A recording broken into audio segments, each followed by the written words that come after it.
berbagai platform media bahkan seminar tengah konsen pada persoalan kesehatan mental. Memang bisa dibilang dunia saat ini lebih aware dan memberikan banyak ruang bagi seseorang yang memang membutuhkan penanganan terkait hal tersebut. Dan masalah kesehatan mental sendiri menjadi salah satu momok yang bisa dibilang sangat menakutkan. Dan dewasa ini masalah kesehatan mental juga merupakan salah satu hal yang mengancam masa depan masyarakat Indonesia, khususnya generasi muda. Dari banyaknya persoalan yang membahas kesehatan mental itu sendiri, anxiety atau rasa cemas yang berlebihan jadi salah satu sorotan publik loh. Dan berdasarkan riset kesehatan dasar di tahun 2018 menunjukkan lebih dari 19 juta penduduk berusia di atas 15 tahun mengalami gangguan mental emosional. Sementara itu diketahui lebih dari 12 juta penduduk berusia lebih dari 15 tahun mengalami depresi. Tentu banyak alasan yang melatar belakangi masalah tersebut. Ditambah mudahnya platform digital sekarang memberikan wadah untuk bisa melakukan deteksi dini atau pencegahan. Karena sudah banyak sekali informasi terkait kesehatan mental yang di-share secara luas. Tapi tentu aja jangan sampai kita konsumsi mentah-mentah. Perlu di-sharing dan dikaji juga agar informasi tersebut betul-betul valid, termasuk dengan menggunakan media sosial secara bijak.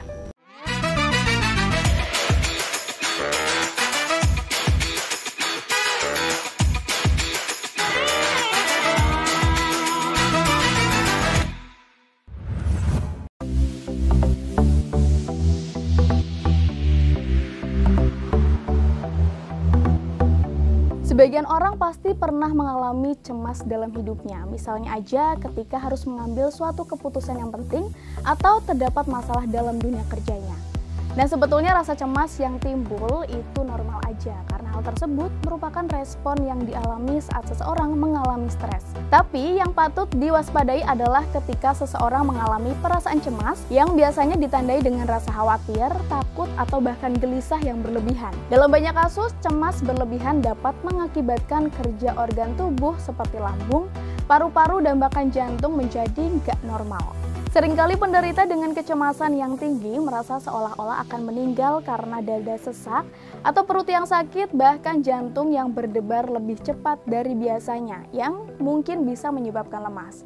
Namun kenyataannya hasil laboratorium atau pemeriksaan penunjang menyatakan semua organ berfungsi baik. Nah, kondisi inilah yang dikenal dengan panic attack atau serangan panik. Dan gangguan panik yang ditandai dengan rasa ketakutan yang terjadi secara intens dan tiba-tiba sehingga memicu reaksi fisik yang parah. Pemicunya sendiri kadang nggak jelas, bahkan nggak membahayakan. Tapi pengidap serangan panik bisa sangat ketakutan atau kehilangan kendali, bahkan mengalami serangan jantung. Meskipun serangan panik itu sendiri nggak mengancam jiwa, tapi kondisi ini bisa mempengaruhi kualitas hidup bagi pengidapnya. Lalu, kenapa sih gangguan cemas bisa menyebabkan panic attack?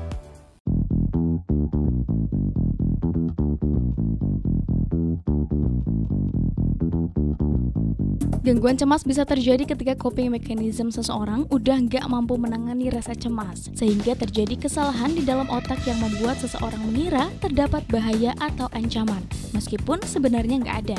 Coping mechanism merupakan berbagai usaha ataupun langkah yang dilakukan oleh seseorang untuk mengatasi masalah yang menyebabkan stres pada dirinya. Juga termasuk upaya menyelesaikan masalah secara langsung, beradaptasi dengan perubahan, serta respon pertahanan terhadap situasi yang mengancam atau melebihi batas kemampuan individu secara kognitif maupun perilaku untuk melindungi diri dari masalah yang dihadapi. Ya, bisa dibilang semacam tanda peringatan diri bagi tubuh ketika menghadapi bahaya.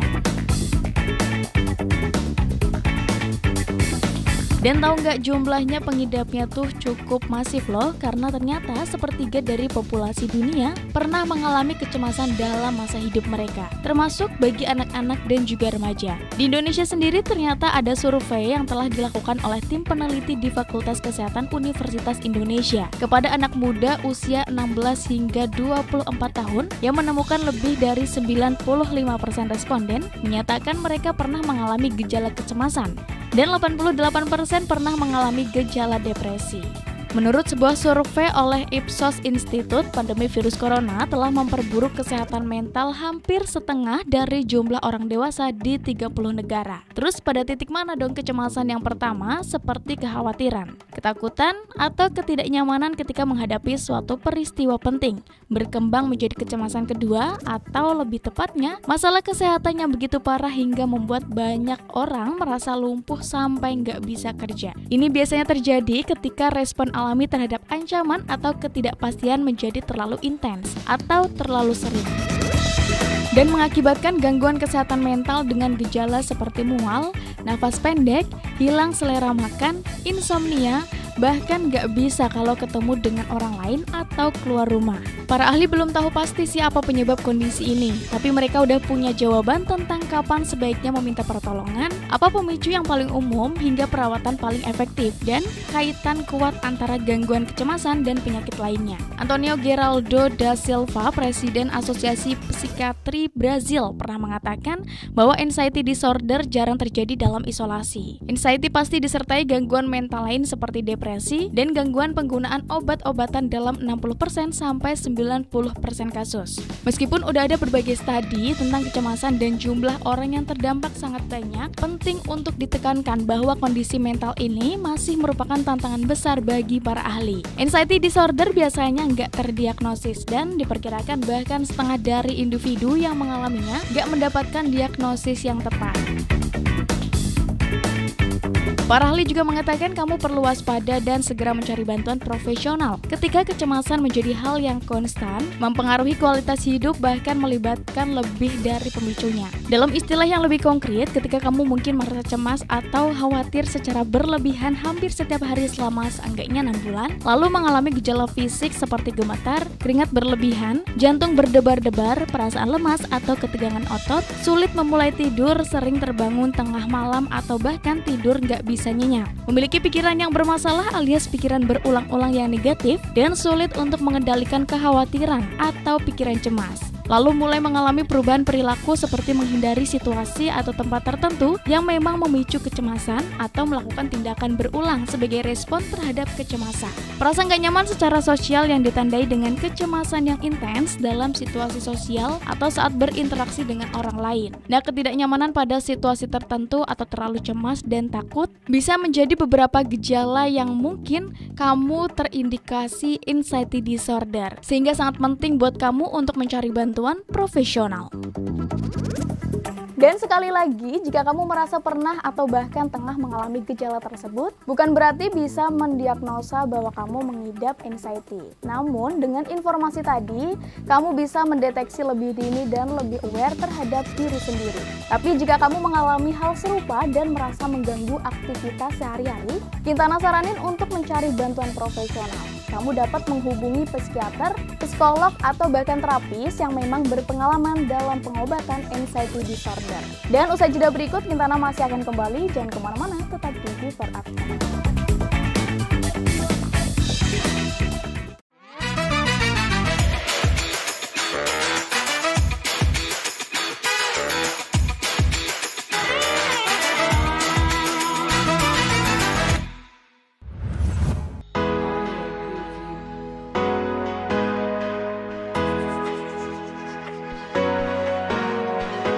Fashion people, kalau kamu sering berselancar di dunia maya, sering nyekrol media sosial, pasti hampir setiap hari kan baca atau bahkan dengar tentang anxiety atau kecemasan yang berlebih. Gak hanya dibahas secara ilmiah aja, tapi juga sering jadi bahan perbincangan di berbagai media.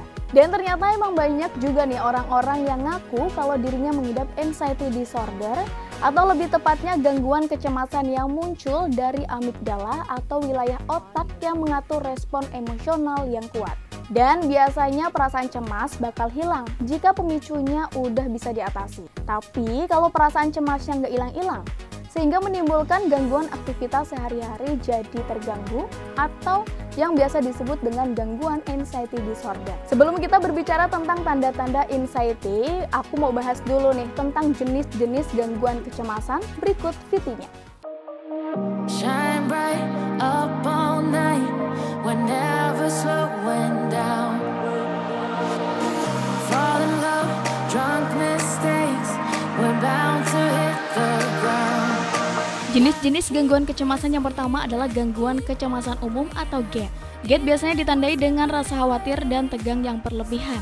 Jenis gangguan kecemasan ini berlangsung secara terus-menerus dan cenderung gak terkendali. Orang dengan GAD bisa merasa gelisah banget walaupun sedang gak berada dalam situasi yang menegangkan sekalipun. Kemudian ada agorafobia.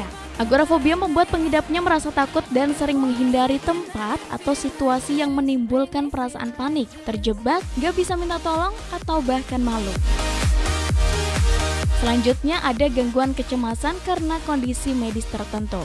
Anxiety disorder mungkin aja terjadi karena kondisi medis tertentu.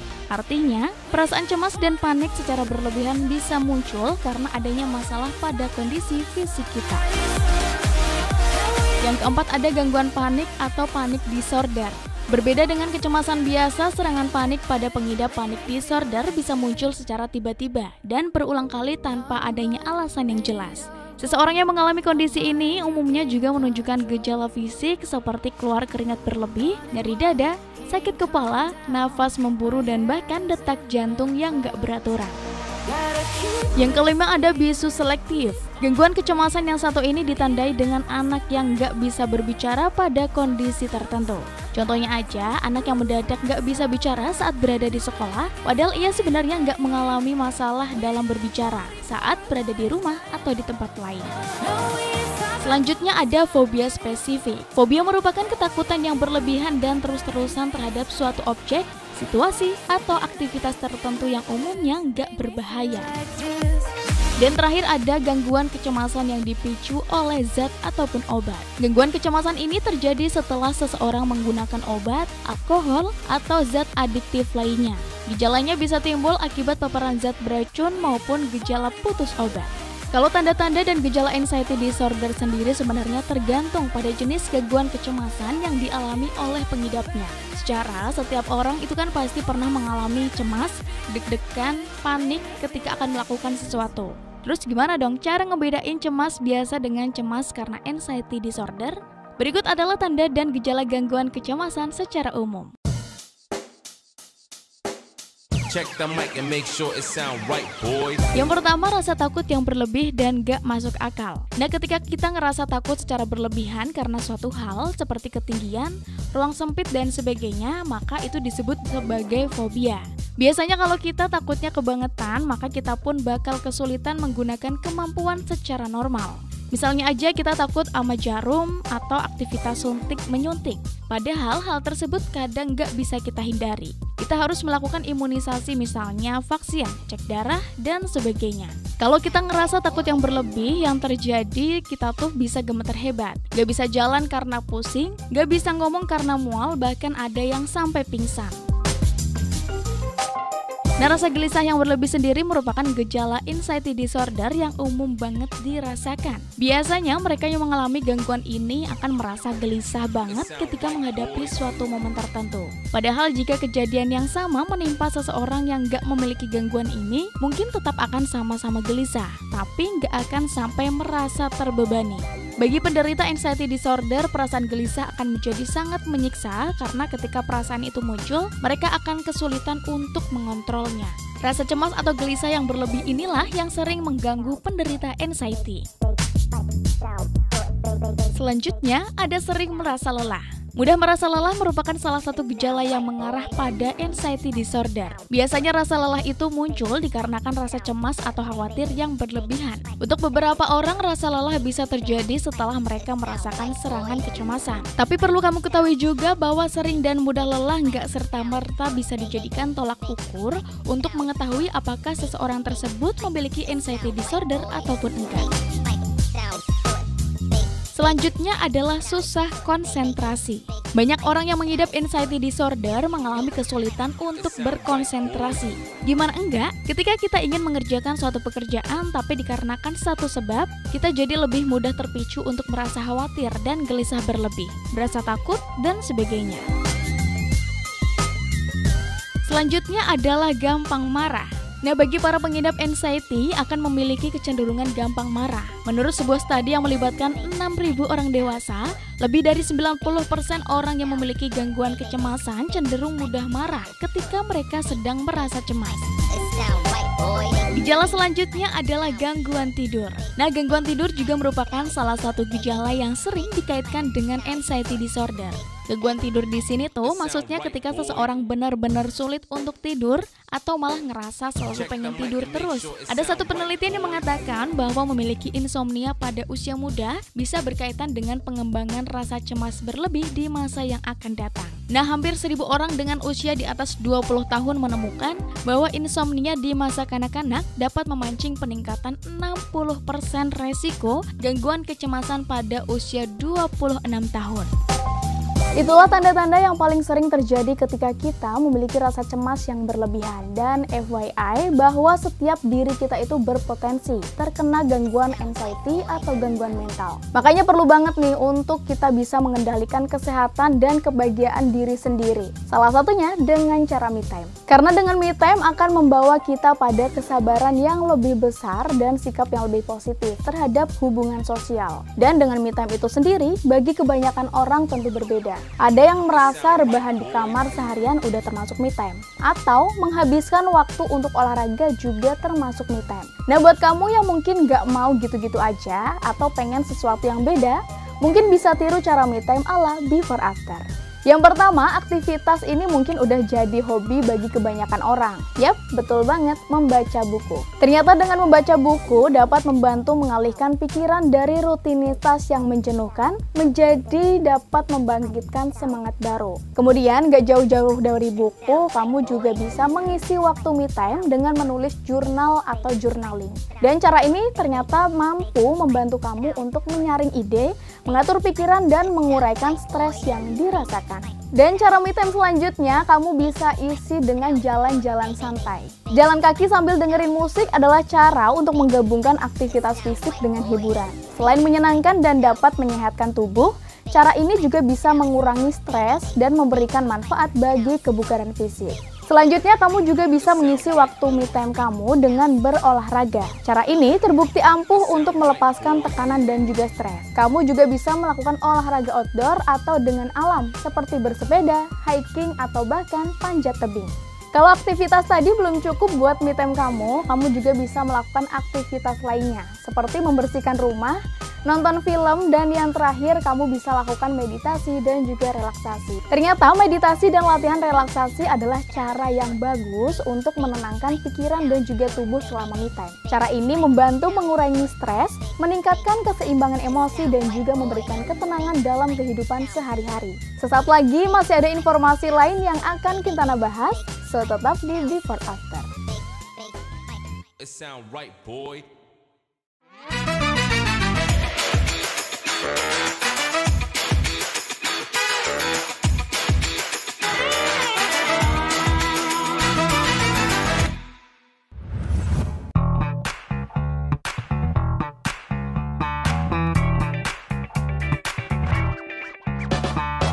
Fashion people pernah kepikiran nggak sih kira-kira ketika kita merasa mengalami gangguan kecemasan, kapan ya kita harus meminta pertolongan atau bagaimana caranya?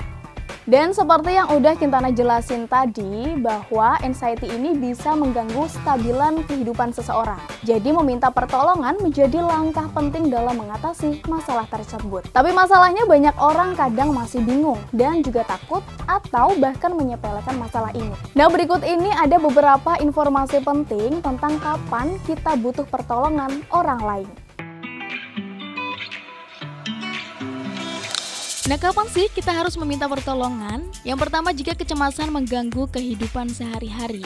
Nah, jika kecemasan mulai mengganggu pekerjaan, hubungan, dan aktivitas sehari-hari, itu adalah tanda bahwa kita sangat mungkin perlu bantuan. Yang kedua, jika kita mengalami gejala fisik atau psikologis yang intens. Jika kecemasan udah menyebabkan gejala fisik seperti detak jantung cepat, gemetar atau mual, bahkan gejala psikologi seperti kepanikan, ketakutan yang berlebih atau pikiran obsesif, segera untuk cari bantuan. Dan yang ketiga, ketika kita merasa nggak bisa mengatasi sendiri. Nah, jika kecemasan kita udah nggak bisa kita atasi sendiri dan itu sudah mungkin memburuk, pertolongan profesional adalah pilihan yang terbaik. Lalu bagaimana cara meminta pertolongan ketika kita ngerasa gelisahnya udah terlalu berlebihan? Yang pertama, kamu mungkin bisa bicarakan dengan orang yang terpercaya. Kamu bisa berbicara dengan teman dekat, anggota keluarga, ataupun bahkan pasangan tentang apa yang kamu alami. Mereka dapat memberikan dukungan emosional dan membantu kita mencari bantuan. Selanjutnya, kamu juga bisa mengkonsultasikannya dengan tenaga kesehatan. Nah, langkah pertama yang baik adalah menghubungi profesional kesehatan seperti psikolog, psikiater, atau bahkan terapis. Mereka memiliki pengetahuan yang mendalam tentang kecemasan dan dapat membantu kita dalam mengevaluasi dan mengatasi masalah. Selain itu, kamu juga bisa mencari kelompok dukungan. Nah, kita bisa dapat mencari kelompok dukungan yang terdiri dari orang-orang yang mengalami masalah kecemasan yang sama. Berbicara dengan orang-orang yang mengerti yang dapat memberikan kita rasa pengertian akan memberikan dukungan tambahan. Selanjutnya adalah dengan terapi. Terapi adalah salah satu pendekatan yang sangat efektif dalam mengatasi kecemasan. Dengan terapi akan membantu kita mengidentifikasi penyebab kecemasan dan mengajarkan kita strategi untuk mengatasinya. Selain bantuan profesional, kita juga wajib untuk mengendalikan gaya hidup sehat dengan tidur yang cukup, olahraga, dan makan makanan yang bergizi. Nah, penting untuk diingat bahwa kita harus mengesampingkan rasa nggak enak dalam meminta pertolongan ketika memang kita merasa gangguan kecemasan ini sudah berlebihan. Ini adalah langkah yang bijak dan berani untuk mengambil kendali atas kesehatan mental kita. Semakin cepat kita mencari bantuan, semakin baik pula peluang kita untuk mengatasi kecemasan dan meningkatkan kualitas hidup. Gak semua orang mau terbuka terhadap persoalan mental health. Namun, dengan kemudahan teknologi sekarang, ajaibnya kita bisa melakukan deteksi dini bahkan konsultasi tanpa harus bertemu langsung. Meskipun menawarkan banyak kemudahan, tapi balik lagi, secanggih apapun teknologi tidak akan dapat menggantikan peran manusia 100%. Namun paling tidak, dengan aplikasi yang tersedia saat ini bisa membantu kita melakukan deteksi lebih awal, sehingga penanganan pun dapat dilakukan secara tepat. Sebut aja aplikasi yang pertama ini ada aplikasi Relief. Nah, aplikasi buatan anak bangsa ini menyediakan fasilitas konsultasi gratis bagi para penggunanya. Dengan aplikasi ini, kita bisa berkonsultasi dengan psikolog dan juga konselor yang lebih berlisensi dan diakui oleh Himpunan Psikologi Indonesia atau HIMSI. Saat mengakses layanan konsultasi ini pun, kita bisa melakukan melalui chat, teks, atau bahkan call atau video call. Kita juga bisa memilih topik konsultasi yang telah tersedia di aplikasi tersebut, seperti kecemasan hingga insecurity. Relief juga menyediakan fitur lain, yaitu fitur meditasi online yang bisa diakses kapan saja dan di mana saja. Aplikasi lainnya yang serupa yakni aplikasi Stress, Depression, and Anxiety Therapy Chatbot. Dalam aplikasi ini selain memiliki fitur untuk mencatat suasana hati, meditasi, dan artikel tentang kesehatan mental, WISA juga memiliki fitur chatbot yang dapat kamu gunakan untuk menceritakan masalah apa yang kamu alami. Kemudian ada juga aplikasi Headspace. Nah, aplikasi ini merupakan aplikasi meditasi dengan desain imut dan fitur yang lengkap. Dengan meditasi yang berfokus terhadap tidur, kebahagiaan, dan produktivitas, Headspace dapat membantu penggunanya untuk mendapatkan keseimbangan dan kedamaian di semua aspek dalam kehidupan. Dan terakhir, kamu bisa mencoba aplikasi Dare. Aplikasi ini dirancang untuk membantu penggunanya mengatasi masalah anxiety, serangan panik, cemas, dan insomnia. Dare juga dilengkapi dengan fitur rekaman audio yang dapat menenangkan bagi penggunanya saat diserang rasa cemas. Nah, keempat aplikasi tersebut bisa kamu akses dengan mudah di Play Store dari genggaman HP-mu. Selain bisa membantumu dalam menjaga mental health, kamu juga bisa merekomendasikannya ke orang-orang terdekatmu agar semakin banyak orang yang menjaga kesehatan mentalnya. Dan gak terasa waktunya Kintana pamit undur diri, tapi jangan lupa untuk selalu tonton Before After setiap hari Rabu pukul 17.30 hanya di Batik TV. Saya Kintana pamit undur diri, see you tomorrow and bye-bye. 매번 야야